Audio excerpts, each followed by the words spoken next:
கோவை பாலக்காடு சாலையில் மதுக்கரை அருகே இருக்கும் தனியார் பொறியியல் கல்லூரி விடுதியில் மாணவர் ஒருவரை பணம் எடுத்ததாக குற்றம் சாட்டி 13 மாணவர்கள் சேர்ந்து கொடூரமாக தாக்கிய காணொளி இணையத்தில் வெளியாகி அதிர்ச்சியை ஏற்படுத்தியிருக்கிறது. குற்றம் சாட்டப்பட்ட மாணவரை இரவு முழுவதும் மண்டியிட வைத்து கைகளை உயர்த்தச் சொல்லி அடித்து கொடுமைப்படுத்தியுள்ளனர். அந்த மாணவர் இரத்த காயங்களோடு வலியால் கதறியும் பிற மாணவர்கள் தாக்குதலை நிறுத்தாமல் தொடர்ந்து அடித்துள்ளனர். இந்த காட்சிகள் தற்போது சமூக வலைதளங்களில் வெளியாகி இருக்கிறது. ஒரு மாணவரை கொடூரமாக தாக்கிய 13 மாணவர்களை கல்லூரி நிர்வாகம் தற்போது இடைநீக்கம் செய்திருப்பதாக தகவல்கள் வெளியாகியுள்ளன. இந்த சம்பவம் கல்லூரிகளில் மாணவர்களிடையே நிலவும் வன்முறை கலாச்சாரத்தை மீண்டும் ஒருமுறை வெளிச்சத்திற்கு கொண்டு வந்திருக்கிறது.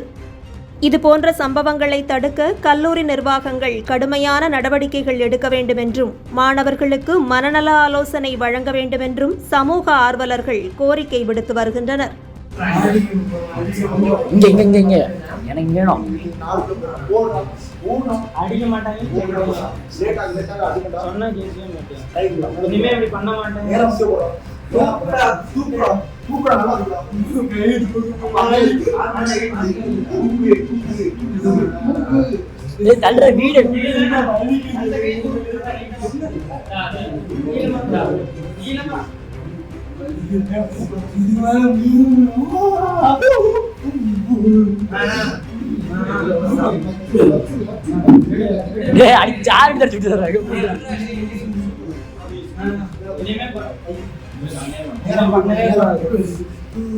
பண்ணவே மாட்டேன்.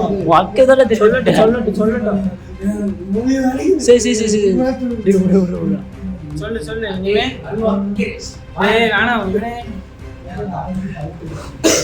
கை கீழே வரக்கூடாது, தூக்கு தூக்கு அப்படின்னு நைட்டுக்குள்ள இறங்கக்கூடாது. நைட்டுக்குள்ள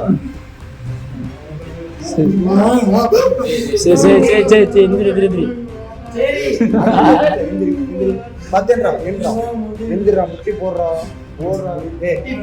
வயசை கூப்பிடுறா.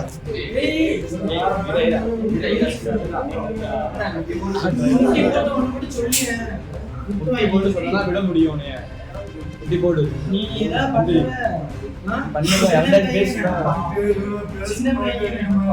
யாரு